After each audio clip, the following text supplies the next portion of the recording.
Dans cette vidéo, nous allons voir 3 raisons pour lesquelles il faudrait éviter de parler de tes projets à ton entourage. Oui, ça a des conséquences très souvent bien plus néfastes que tu ne crois. Donc, sois sûr de la personne à qui tu t'adresses.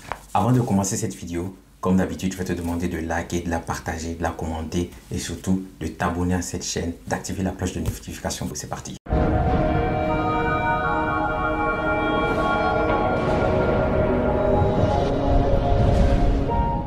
Je suis sûr qu'une fois dans ta vie, il t'est arrivé de te confier à une personne de ton entourage, que ce soit dans ta famille ou tes amis, par rapport à un rêve, un projet qui te tient à cœur, que tu aimerais réaliser. Et tu aimerais savoir ce qu'il en pense, son avis, s'il peut te supporter ou autre chose. Et tu t'es heurté à ça. Gars, j'en ai marre de ce boulot-là. Je vais pas te mentir. J'en ai marre de venir ici chaque jour à regarder des caméras de surveillance et à m'ennuyer, quoi. J'ai envie de me lancer dans autre chose. Tu sais, ça fait maintenant plusieurs années que je me passionne pour le BTP. En fait, j'ai envie un jour de me lancer dans la construction avec des matériaux comme la terre crue ou des techniques de construction comme le pisé.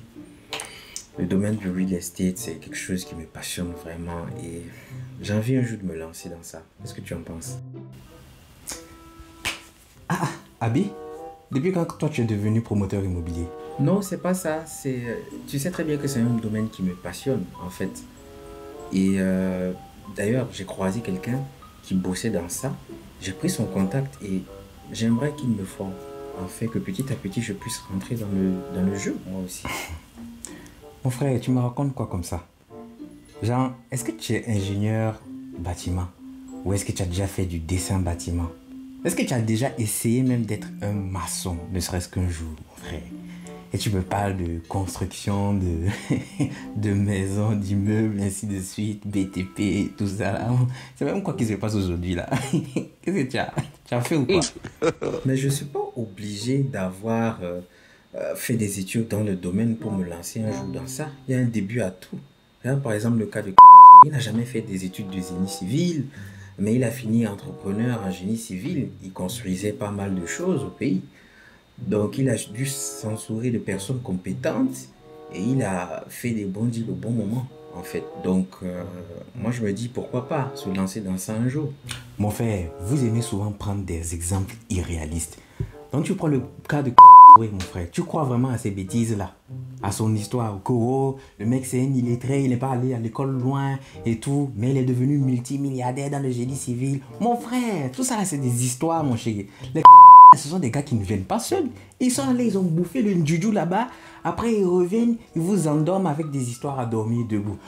C'est le travail, il a la chance, c'est la bénédiction, c'est les doigts hauts. Frère, regarde par exemple le cas de Bertois.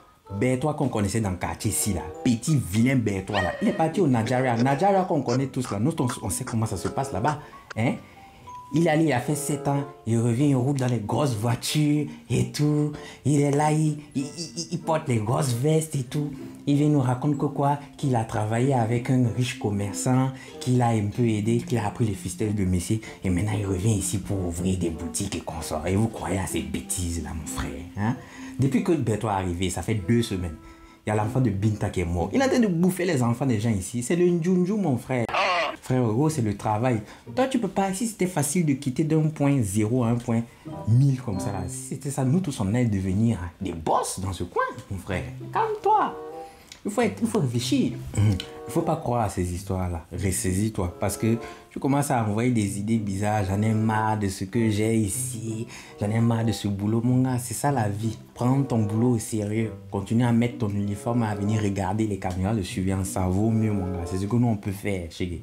Hein? Parce que c'est les gens d'idées, vous allez commencer à parler à n'importe qui, aller rentrer dans des coins bizarres. On va vous retrouver ici, fou dans le quartier, ici. Parce que vous êtes allé prendre des trucs bizarres pour devenir des grands quelqu'un. Mon frère, calme-toi, mon frère. Donne-moi le coq ici. Montre-toi, t'as vraiment le don de décourager les gens, quoi. Et voici comment les rêves de ce pauvre jeune homme se sont brisés en quelques secondes. Trop facile. Alors oui, je conviens avec toi. On aimerait très souvent que nos proches, ceux-là à qui on tient beaucoup, nous donnent des conseils et fassent partie de l'aventure dans laquelle on aimerait se lancer. Mais très souvent, ce n'est pas un choix rationnel. Je vais te dire pourquoi.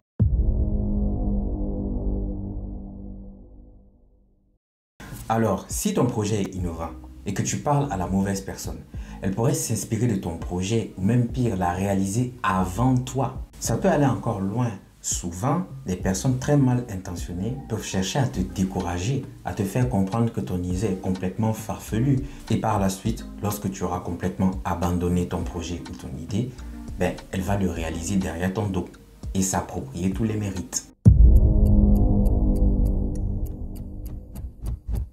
Les avis et les critiques non constructives peuvent semer le doute en toi, surtout si ton entourage manque de vision et de compréhension par rapport à ton projet. Alors si c'est le cas, ces personnes ne verront pas l'importance de ton projet.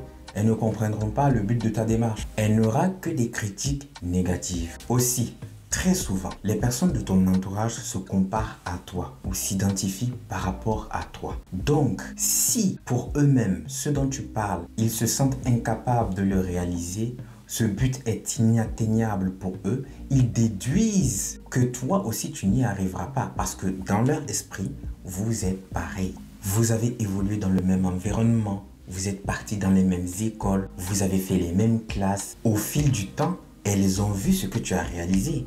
Très souvent, ça peut être de petites choses. Donc, elles se disent que tu n'es bon qu'à faire de petites choses. Et lorsque c'est un challenge qui est assez costaud et difficile à relever, même pour elles, elles vont se dire que non, tu n'y arriveras pas. Alors que toi et moi, nous savons que ce n'est pas vrai. Les personnes n'ont pas les mêmes destinées. Chaque personne est différente.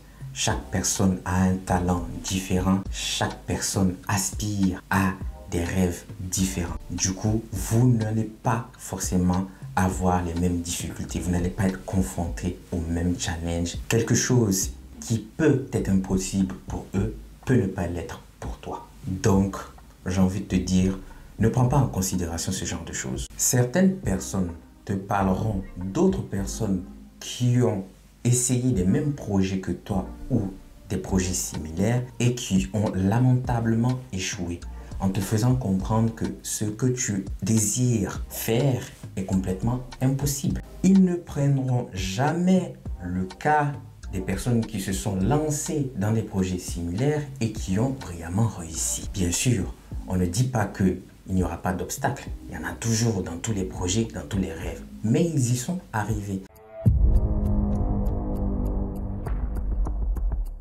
Certaines personnes qui tiennent à toi, souvent des membres de ta famille, par peur des risques que tu peux encourir à travers ce projet et parce qu'ils n'ont pas confiance en tes capacités, vont essayer de te dissuader de réaliser ton rêve ou tes projets. Ils ne le font pas par méchanceté, non, pas du tout. Ils le font par peur. C'est pour te protéger. Ils se disent que ce que tu veux faire, tu prends énormément de risques. C'est dangereux et ils n'ont pas vraiment confiance en ce que tu peux faire. Surtout si ils ne t'ont jamais vu faire cette chose dont tu parles. Donc ils vont se dire que je n'ai pas envie de le voir échouer. Je n'ai pas envie de le voir avoir mal après un échec cuisant. Alors je vais essayer de l'en dissuader. C'est pour te protéger. Alors, détrompe-toi. Je ne suis pas en train de te dire qu'il n'y a que des points négatifs à parler de ces projets à son entourage ou à des personnes. Il y a des points positifs comme recevoir de l'aide de ces personnes ou encore des conseils avisés de ces personnes ou encore des opportunités pour toi de développer tes compétences. Mais il faut choisir les bonnes personnes à qui parler. Et c'est très souvent pas tes proches. Les personnes à qui parler de tes projets sont des personnes qui exercent dans le domaine dans lequel tu veux te lancer. Ceux-là sont des experts en la matière. Ils ont de l'expérience. Ils ont vécu des situations auxquelles tu pourrais être confronté en tant que débutant. Ils pourront te donner de bien meilleurs conseils constructifs. Je prends un exemple. Si tu veux te lancer dans le commerce, tu ne parleras pas de ça à ton ami ou à ta mère qui n'a jamais fait du commerce. Ils ne savent pas quels sont les enjeux, ils ne savent pas quelles sont les habitudes à avoir, quels sont les process à avoir, quel est le mindset à avoir. Donc forcément, recueillir des avis de leur part n'est pas forcément pertinent. Au contraire, ça peut être contre-productif. Alors que si tu parles à un commerçant qui exerce depuis maintenant plusieurs années, lui sera à même de te dire ce qu'il faut faire, de te donner les bons conseils, comment approcher les clients, quel est le bon produit à vendre, quel est le bon emplacement, quel est le mindset, où est-ce que tu peux avoir des financements, comment commencer, ainsi de suite. Là, tu as réellement des conseils qui t'aident et sûrement pas des gens qui vont passer le temps à te dire que c'est impossible, à dire que le fils de un tel a fait ceci, la fille de un tel a fait cela et puis n'importe quoi.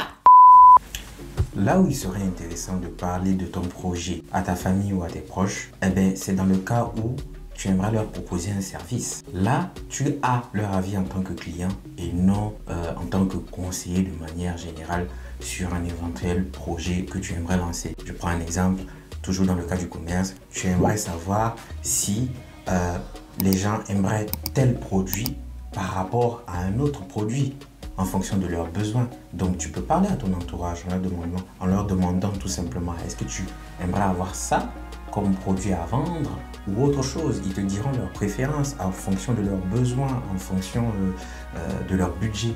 Donc ça, c'est des avis constructifs qui t'aideront dans ton projet.